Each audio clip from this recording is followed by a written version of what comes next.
자, 이번엔 마이보험 체크입니다. 자, 나의 보험 상태를 객관적으로 체크해서 공정한 평가와 합리적 대안을 제시하는 마이보험 체크를 소개합니다. 마이보험 체크는 보험 가입자의 이익을 최우선으로 하는데요. 그 증거, 마이보험 체크를 통해서 계약한 장기 보험, 종신보험 등의 월 평균 보험료가 5만 원 미만입니다. 이 얘기는 소비자에게 가장 합리적인 상품을 판매해 왔다는 의미인데요. 왜 웃어요? 네. 마이보험 체크의 좀 뭐랄까요? 이렇게 항상 광고 멘트가 계약 성공률이 낮다. 이런 거 자랑하는 거야? 뭐, 난 써준 대로 읽는 건데. 그래요. 월 평균 보험료가 싸다. 네. 이런. 자, 불필요하게 비싼 거 가입하려고 하면 마이보험 체크는 오히려 고객을 말립니다. 또한 마이보험 체크의 상담 대비 계약 체결률은 평균 25%로 체결률이 낮은 이유는 상담 후 소비자에게 전혀 부담을 안 주기 때문입니다. 그야말로 진짜 무료 상담입니다. 상담 후 귀찮게 연락하는 것 제로입니다. 상담은 마이보험 체크가 하지만 결정은 소비자가 선택하시면 됩니다. 암보험 등의 진단비 보험이나 건강보험, 어린이보험, 치아보험, 운전자 보험 등 단일 보험 상품도 최적의 조건을 찾아 가입할 수 있게 도와드리고 무엇보다도 최고의 보험 전문가들이 가입된 보험 전체에 대한 정확한 분석을 통해서 고객의 상황에 맞게 맞춤형으로 리모델링 해드립니다. 마이보험 체크에 지금 연락해서 무료 상담 받으시고 합리적 보험 설계 받으시기 바랍니다. 나와 가족을 위한 가장 특별한 선물, 마음 든든해지는 보험으로 준비하시기 바랍니다. 마이보험 체크는 생명보험협회와 손해보험협회에 등록된 보험 대리점 소속입니다. 홈페이지는 한글로 마이보험 체크 그리고 영문으로 .com, 전화 문의는 1800-7917입니다. 하늘의 큰 뜻과 사랑 가득한 전 세상의 꿈이 여기에 있네. 서로가 서로의 희망과 빛이 되어 우리의 꿈을 이루자. 우리는 자랑스런 늑봄의 길을 따라 당당하게 가는 이 땅의 주인들, 즐겁게 배우고 배워서 남을 주는 늑봄 학교 만만세. 하늘의 큰 뜻과 사랑 가득한 참 세상의 꿈이 여기에 있네. 서로가 서로 우리 정상근 기자 네. 볼까요? 네, 정상근 네. 기자님 어떤 얘기 해볼까요? 아까 뭐 잠깐 언급을 하긴 하셨는데 언론에 많이 보도는 되지 않았습니다. 많이 보도는 안 됐는데 지난 2일이었죠. 그러니까 10월 2일에 이재명 후보가 부산에서 열린 이제 더불어민주당 경선이 있었는데 그때 이제 조선일보 아웃이라는 그렇게 했던 거, 그건 좀 그렇죠. 폐기의 사건이에요, 그거는. 들었어요. 예. 그걸 들었는데 예. 근데 그 영상을 오마이뉴스가 보실 수가 있습니다. 오마이뉴스에서 쭉 이제 따라가면서 그 장면을 찍었던데 그때 이제 뭐 그 팻말만 드신 건 아니었고 지지자분들이나 아니면 뭐 이제 대선 주자에게 하고 싶은 말이 있으셨던 분들이 옆에 와서 뭐 이런저런 얘기를 하면서 이제 피켓을 이제 주셨나 봐요. 그래서 이것뿐만 아니라 뭐 검찰개혁 피켓도 잠깐 들었었고 그리고 뭐 이제 홈플러스 매각 관련된 그 피켓도 이제 좀 들으셨더라고요. 근데 다른 피켓도 들었는데 이 피켓이 정말 주목이 됐던 거는 이재명 지사가 이 피켓을 머리 위로 들고 이렇게 돌았어요. 한 바퀴. 아, 제가 그래서 그 페이스북에 바탕화면으로 만들어놨어요. 이건 큰 사건입니다. 노무현 후보도 이렇게 안 했어요. 네. 지금까지 역대 대통령 중에 가장 조선일보의 적대적인 부담에는 노무현 대통령 아닙니까? 노무현 대통령도 그러지 않았어. 이재명 지사는 합니다. 제가 봤을 때도 좀 일대 사건이라 이 얘기를 좀 가져왔는데, 그리고 이제 이 장면 말고 이제 또 한 장면이 있었어요. 그러니까 뭐냐면 이제 지난 9월 14일이었고요.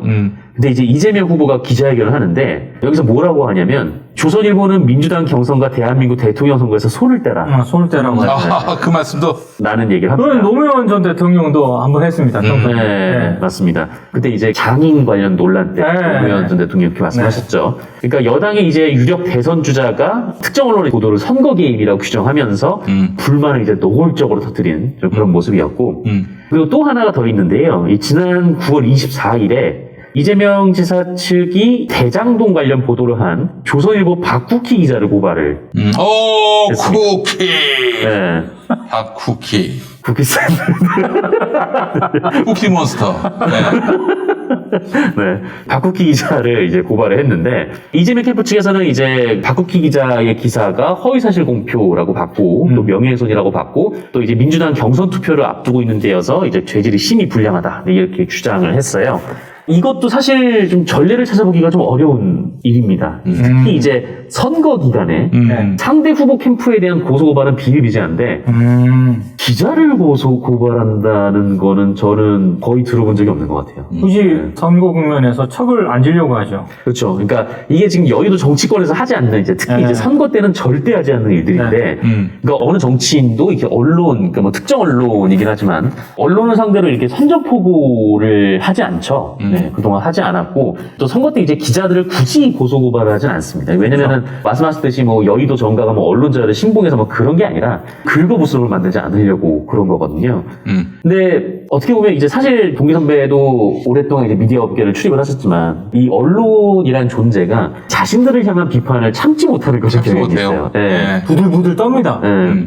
그러니까 뭐 남을 비판하는 먹고 사는 게 언론들의 밥벌이긴 한데 자신을 향한 비판과 비난에는 엄청나게 예민하게 반응하는 것도 이제 언론. 수첩에 기록해요. 네. 김용민이가 2009년에 사실 그전에는 뭐 별 볼 일 없는 사람이었는데 그때 이제 그 왜 노무현 대통령 돌아가시고 CBS 라디오에서 했던 오프닝 때문에 조금 유명해졌을 때 곧바로 태클이 들어왔습니다. 20대 희망이 없다. 우리 정상근 동지를 생각하면서.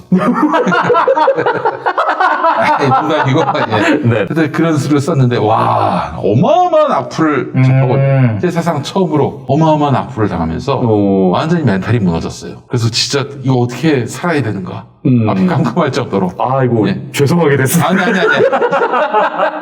근데 그 이전에는 뭐 그런 악플을 당해본 적도 없고 그랬는데 뭐 그 이후에 낙검수하면서 또 총선 후보 나가면서 또 그리고 박근혜 이후에 그 어마어마한 알바들한테 공격당하면서 이제 뭐 댓글에 대해서 크게 뭐 이렇게 마음에 동요가 없는데 그렇죠. 그때는 너무 무너지더라고. 이 기자들도 그래. 쥐는 늘 열심히 비판을 하지. 네네. 그러다 어느 순간 누군가로부터 막 기자 얼굴 사진과 함께 그냥 별의별 욕들이 다 나올 때 못 참아요. 잘 못 참지. 내 못 동생도 참아요. 예전에 엠넷에서 무슨 프로더라. 당시에 그 동방신기가 어마어마하게 인기 있을 때 무슨 프로그램 컨셉이 이랬어요. 팬의 소원을 들어주는 네. 뭐 그런 기획이 있었어. 그래서 네. 발레리나였던 발레 지망하던 여고생이 동방신기하고 같이 뭐 데이트인지 뭔지 하여튼 그걸 들어줬지? 와, 이 악플이 목록만 보려고 해도 페이지가 넘어가는 거야. 새로 고치면 페이지가 5-6개 나요. 그렇지. 한번 F4를 눌렀는데 이미 10페이지 전으로. 그래서 근데 이제 사실은 그 여학생도 여학생이지만은 연출자인 제 동생도 그렇게 비난을 많이 받았습니다. 아, 그러네. 네. 그 보니까 이 여학생이 알고 봤더니 담당 PD 김용범 PD의 딸이다. 아니 결혼도 안 했는데. 결혼도 안 했는데. 숨겨진 딸이다. 그래서 이제 동방신기면 굉장히 아니 동생분이 딸이나 마나 동생분이 어리실 때 결혼했는지 안 했는지도 모르는데 이름만 이름도 없었지 사실은. 근데 우리 저 동생은 이건 일상사다. 이건 뭐 이 일을 하려면은 악플을 동반자로 동반자로 삼아야 돼. 악플은 내 친구. 그렇지. 그렇죠. 악플에 대해서 힘들어하거나 스트레스 받으면은 살 수가 없다. 이런 얘기를 하더라고. 그렇죠. 이 기자들도 이런 생각은 가져야 됩니다. 저도 이제 나중에 악플에 대해서 좀 생각을 바꿨던 게 니들이 뭔데 니들이 나를 얼마나 안다고 나를 욕을 해 이랬는데 처음에는 나중에는 내가 비판한 만큼 저 상대방도 나를 비판할 수 있다. 그렇게 그럼요. 생각을 하고 그리고 군락을 하지만 내가 너를 비난하진 않았잖아. 조용히 안 모르게 군락을 네, 맞습니다. 그래서 저도 이제 미디어오늘 기자로 미디어 업계 취재도 몇 년 했고, 뭐 그 전에는 이제 뭐 정치부에서도 몇 년 있었고, 뭐 사회부에서도 몇 년 있었는데, 순전히 이제 개인적인 경험이긴 하지만, 이 비판 보도에 가장 민감하게 반응하는 게 언론이었던 아우, 것 장난 같아요. 아니에요. 네. 그러니까 뭐, 아예 뭐 기사를 안 내보내려고 취재에 응하지 않는 것도 언론에서. 제일 취재 응하지 않는 데가 조중동이에요, 조중동. 네. 비판 보도가 나오면 또 항의가 가장 센 집단이 또 언론이었고, 또 이제 취재를 할 때마다 뭐, 너 몇 년 차냐, 라느니, 기사 쓰면 뭐 무사할 것 같냐, 막 이런 협박을 가장 많이 한 것도. 욕도 제일 많이 해요. 네. 우리 저 권지연 효나무 뉴스센터장 네. 이분이 이제 굉장히 동안이셔요. 진짜 동안이셔서 네. 지난번에 한번 방배 경찰서 취재 갔다가 봉변을 나가셨어. 경찰관이 경찰서에서 기자를 막 폭행을 한 거야. 때렸다고? 때리진 않고 막 그냥 밀었다. 손으로 몰아가지고. 그 자체가 폭행이지. 그렇죠. 폭력을 행사한 거니까. 근데 이제 너 나이 몇 살이야? 하면서 막 그랬다는 거야. 뭐 실제로 육성해 보니까 그게 있었는데 권지영 기자 더 많습니다. 어린 기자인 줄 알고 네. 막 그렇게 겁을 줬는데 실상은 그 경찰보다 좀 나이가 많아. 사과해야지 그러면. 아니 그 동안이 문제였어요. 동안이. 예. 동안은 벌을 받아야 됩니다. 네. 어쨌든, 그래서, 근데 이제 뭐, 어쨌든 제가 이제 기자들한테 항의를 받았다고 해서 뭐 그게 뭐 불만이다 뭐 그건 아니고, 뭐 근데 제 취재가 뭐 완벽하다라고는 할 수는 없으니까, 이것도 뭐 인간이 하는 거니까, 보도에는 뭐 불만이 있을 수 있기 마련이고, 또 취재원들에게 이제 보도에 대해 항의할 수 있는 권한이 있는 거죠. 근데 다만 뭐, 정말 특이한 게, 정작 언론은 이제 자신들의 보도에 불만을 터뜨리는 그런 항의나 이런 좀 불만들에 대해서는 이제 협박이라고 규정을 하고 또 언론 자유에 대한 침해라고 규정을 하고 비판에 대해서 귀를 닫는다 이런 비난을 좀 하기 때문에 이제 언론들의 이런 취재에 대한 대응이 정말 특이하다라고 생각을 했었던 건데 그만큼 이제 언론이라는 조직이 참 어떻게 보면 이기적이고 참 자의적인 조직인데 맞아요. 여기다가 아웃이라는 팻말을 내걸고 유력 정치인이 그런 팻말을 손에 든 거죠. 뭐 경선에서 손을 떼라라고 일가를 하거나 이제 선거 기간 중에 심지어 기자를 이제 고발까지 한 건데 이렇게 긁었으니 이제 당연히 이제 부스러움이 나왔습니다. 실제로 이제 동아일보가 대번에 사설을 냈고요. 근데 동아일보가 이런 얘기를 했는데 유력 대선 주자가 자신에 대한 의혹 제기 보도는 하지 말라고 위협하는 걸로 비칠 수 있다. 이 대선 주자를 둘러싼 각종 의혹이나 논란에 대해 검증하는 것은 언론 본연의 역할이다. 현재 권력이든 미래 권력이든 견제받아야 한다. 조선일보는 손 떼라라는 식의 발언은 기본적인 언론의 자유, 언론의 다양성을 너무 가벼이 여기는 태도다. 이 새끼들은 지들이 언론인 줄 알아요. 유한하다 언론. 깡패들이 말이야. 아니 깡패들이 말이죠. 네, 동아일보가- 기자권 갖고 보복하면은 그거는 저기 조선일보죠. 굉장히 어디서 많이 들었던 소리인데. 그때는 그거 한번 해줘야지. 네. 도리도리. 네. 사실 알게 모르게 다리를 지금 벌리고 있어요. 기회다. 네. 예. 근데 참 말씀하신 대로 이 시점에 좀 생각을 해봐야 되는 거는 이재명 지사가 이런 말을 하게 된 이제 배경인 거죠. 지금 실제로 조선일보가 대선 후보에 대한 검증을 하고 있냐, 혹은 이 권력에 대해서 응당해야 될 견제를 하고 있냐라고 물어보면 제 개인적인 생각으로 이제 그렇지 않다라고 볼 수밖에 없는 상황인 거죠. 그러니까 제가 지금 하는 말은 뭐 조선일보가 김어준의 뉴스공장이 가하는 것처럼 뭐 누구 편이라는 정도의 비판을 하려는 게 아니라 뭐 또 이제 언론이 이제 중립적이지 않다 뭐 이런 비판을 하려는 게 아니라 사실 저는 뭐 언론이 중립적이라는 말처럼 되게 웃긴 말은 없다라고 생각하거든요. 그렇죠. 중립이 아니에요. 어딨어. 근데 제가 웃긴 거는 지금 조선일보가 사실로 불평부당을 내세운다는 게 가장 웃긴 대목이라는 거죠. 사시야 사시. 네. 사훈이 불편부당입니다. 네, 뭐 누구의 편도 누구의 당도 아니다 뭐 이런 얘기인데 누구를 불편하게 만든다 이런 게 아닐까? 아유 부당합니다. 부당해요. 네. 그런데 지금 조선일보가 지금 대선 후보에 대한 검증을 실제로 하고 있는지, 뭐 어떤 이제 공정한 기준을 갖고 있는지, 최근의 보도를 한번 좀 보자라는 거죠. 네. 조선일보가 오늘, 그러니까 10월 18일에 이재명 성남 부동산 시행업체에서 최고 한도 후원금 2번 받아. 이런 제목의 기사를 냈어요. 이게 뭐냐면, 성남시에 소재한 한 부동산 업체가 이재명 후보에게 후원을 했다라는 거죠. 그러니까 이재명 후보가 이 관내 인허가권을 가지고 있는 사람으로서 그 돈을 받은 것 자체가 부적절하다라는 취지의 보도였어요. 네. 근데 본인들이 실명으로 후원금을 냈고 그 금액도 법적으로 할 수 있는 후원금 아니, 한도 법적으로 전혀 문제가 없어요. 였고 이재명 지사가 이 돈을 받고 그 해당 부동산 업체를 밀어준 정황이 있는 것도 아닙니다. 그러니까 조선일보 보도를 그대로 신뢰를 하더라도 이 업체가 2011년에 이 성남 일대 아파트와 오피스텔 3곳을 시행사 역할을 했거든요. 그런데 후원금은 2014년에 전달을 했어요. 네. 좀 시기적으로 좀 안 맞죠. 그리고 이 업체가 이후에 또 엄청나게 성장을 한 것도 아닌 것 같고 이후에 이제 공사를 뭐 건설업체니까 하긴 했는데 그때 이제 경기도 화성 파주에서 벌어진 그런 공사를 좀 했더라고요. 근데 뭐 다만 엄격하게 뭐 아주 원론적인 입장에서 인허가권이 성남시장한테 있으니까 뭐 성남 지역의 그런 업체한테 받으면 안 된다. 뭐 그냥 그렇다고 할 수 있다고 쳐도 근데 조선일보가 이 곽상도 의원이 화천대유로부터 3년간 돈 받았을 때 그것도 이제 법정 한도 내에서의 후원금이었죠. 근데 여기에 대해서는 아예 보도를 하지 않았었거든요. 그렇죠. 기사 가치가 없던 때도 아니었던 게 이 당시 이제 그 곽상도 의원 50억 퇴직금이 논란이 됐던 때였거든요. 네. 굉장히 좀 다른 언론에서는 굉장히 중요하게 이 관계를 볼 수 있는 뭐 일단으로서 다뤘는데 그때 이제 조선일보는 그걸 다루지 않았단 근데 말이죠. 사실 지금 정상근 기자가 얘기한 그 조선일보 저 기사 저도 읽었는데 읽고 난 첫 소감과 느낌이 뭐였는지 아십니까? 뭐 어쩌라고. 뭐 그런 것들이 지금 굉장히 네. 많아요. 네. 근데 뭐 그런 상황에서 좀 불편부당이란 말을 하는 것 자체가 좀 웃긴 그런 거죠.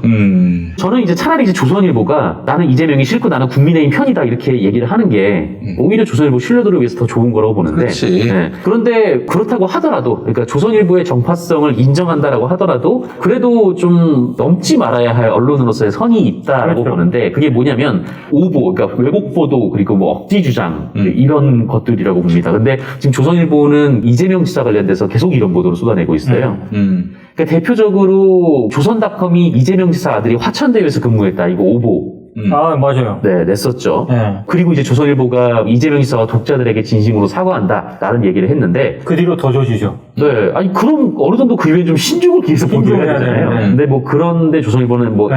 그러지 않는 상황이고, 애초에 이 대장동 관련 의혹이 처음 불거졌을 때 조선일보가 어떻게 보도를 했냐면, 김만배 기자가 이재명 지사를 인터뷰를 했다. 라는 걸로 이 사건을 엮었어요. 맞아요. 그러니까 이재명 지사가 정치인 아닙니까? 굉장히 많은 사람들이 인터뷰를 했을 테고, 제가 아는 미디어로 기자도 이재명 지사를 인터뷰한 적이 있고, 네. 또 뿐만 아니라 뭐 여러 사람들이 인터뷰하지 않았겠습니까? 그 사람들이 이후에 뭘 하면은 다 이재명 지사 연관이 있는 건가요? 뭐 그런 거 아니, 아니에요? 그리고 김만배 씨가 중앙일보와 인터뷰를 한 적이 있어요. 그때 그걸 물어요. 어떻게 해서 인터뷰를 하게 되냐고. 김만배 전 머니투데이 포털 팀장 얘기는 그때 당시 회사 머니투데이입니다. 머니투데이에서 성남 라인이 워낙 없다 그래가지고 나보고 하라고 해가지고 그냥 가서 한 거다. 이렇게 얘기를 해요. 그러니까 무슨 뭐 둘 사이에 무슨 뭐 끈적끈적한 관계가 있어가지고 뭐 인터뷰를 한 것처럼 되는데 그게 아니었다는 얘기지. 그리고 실제로 법조팀장인데 성남까지 가가지고 인터뷰한 것들은 통상적이지 않거든요. 그렇죠. 네? 둘이 무슨 개인적으로 아는 것도 아니고 제가 봤을 때 그냥 위에서 누군가 하라고 한 거야. 저는 그럴 가능성이 훨씬 크다고 봅니다. 그렇죠. 그리고 또 조선일보가 이런 주장을 했었는데, 이재명 지사의 꿈이 이제 대동세상인데, 이 천화동이라고 동자가 같다. 그래서 이제, 이게 진짜 마구잡이식. 야 그럼 나도 내 이름에 동자 들어간다. 화천대유의 대 네. 그리고 천하동인의 동. 네네. 그래가지고 대동세상. 네. 아이고. 참 이제 끼어 맞추긴 거죠. 그리고 또 이제 이화영 의원실에서 일했던 보좌관이 뭐 이재명 그 천화동인 1호의 대표다 이런 얘기를 했는데, 열린국리당 시절. 네, 2004년에 보좌관 1년 했던 사람이었던 네. 거고요. 그러니까 지금 이런 식으로 지금 막무가내로 의혹을 쏟아내고 있는데, 지금 뭐 이재명 지사가 돈을 받았다거나 혹은 뭐 어떤 물질적 이익을 얻었다거나 이런 증거는 지금 내놓지 않고 있는 상황이에요. 근데 그냥 이제 유동규 씨가 이재명 시장 시절에 이제 같이 일했던 그거 하나를 가지고 지금 보도로 쏟아내고 있는 그런 상황인데, 사실 뭐 조선일보를 대표로 말씀드리겠지만 뭐 다른 언론도 뭐 크게 다르진 않은 그런 상황이긴 합니다. 오늘 이제 국정감사에서 이게 딱 드러난 거죠. 그러니까 결정적인 얘기가 없었던 거예요, 사실은. 이제 조선일보가 계속 이러는 거는요. 조선일보가 어떤 데입니까? 일제 때는 천황폐하 만세, 해방되고는 미군정한테 아양 떨었고, 북한군이 서울을 함락했을 땐 조선인민군 만세, 김일성 장군 만세 이랬고, 그 뒤로 뭐 박정희, 뭐 전두환 때마다 그야말로 온몸을 다해서 부역하고 충성했지 않습니까? 그 이유가 뭐겠어요? 잘 봐달라 이것도 있지만은 불이익을 주지 말라 이런 거 아니에요. 박근혜 때 보세요. 박근혜 때 김진태가 너희 조선일보 다 죽었어 이러니까 바로 꼬리 내렸잖아요. 불이익이 없으니까 이렇게 개무시하는 거예요. 불이익 없이 언론 자유를 보장해 줬을 때 그 언론의 자유를 소중히 여기고 책임 있는 보도와 또 정직한 보도로서 이 국민과 역사에게 봉사할 마음이 1도 없는 이 특권 세력들, 이 세력들에게는 정말 철저한 문민 통치가 필요합니다. 문민 통제가 필요해요. 그렇잖아요. 검찰에 대해서 제도적으로 통제하잖아요. 마찬가지로 언론도 조선일보 정도는 통제할 필요가 있습니다. 통제할 필요가 없는 언론, 책임 있게 보도하고 사실에 입각해서 보도를 하면 그거 건들면 안 되지. 근데 조선일보는 완전히 지금 정파적 일종의 정당이 돼버렸어요. 정치 세력이 됐어요. 이런 애들에 대해서는 뭐 그렇다고 대놓고 뭐 탄압할 수는 없겠지만은 적어도 조선일보에 대해서 준 혜택들, 공적 혜택들을 다 회수하면 됩니다. 그래, 언론 자유 한번 너희들 해야지. 도와줄게. 그러면서 공적인 모든 혜택들을 다 회수하는 겁니다. 정부 광고 안 주고, 그리고 공공기관마다 지금 구독하는 거 다 끊고, 그것만 해도 차렷 열조젓합니다, 이 친구들이. 차렷 열조젓은 뭐 권력에 대해서가 아니라 국민에 대해서, 독자에 대해서.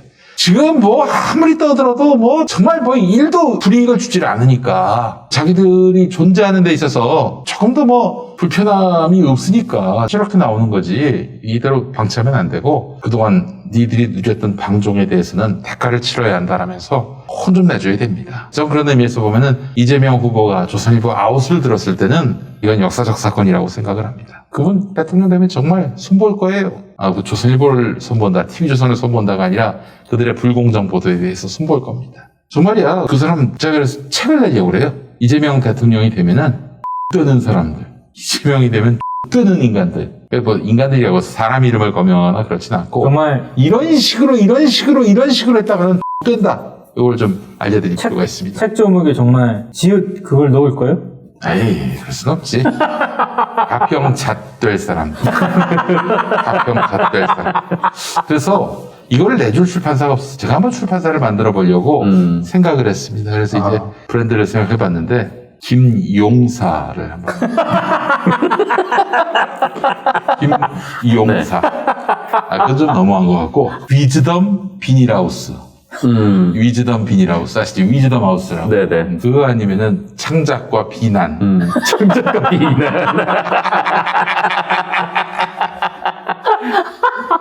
예. 민음란사. 아니, 그건 아니고, 신음사. 신음사. 네. 신음사를 생각을 했습니다. 알겠습니다. 예, 네. 그래서 정말 노무현의 환생을 보는 것 같아요.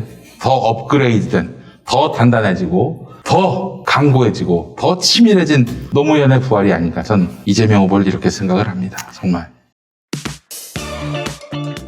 용디의 새로운 도전 썬데이 용인 8090 세대를 위한 라떼 월드를 열다.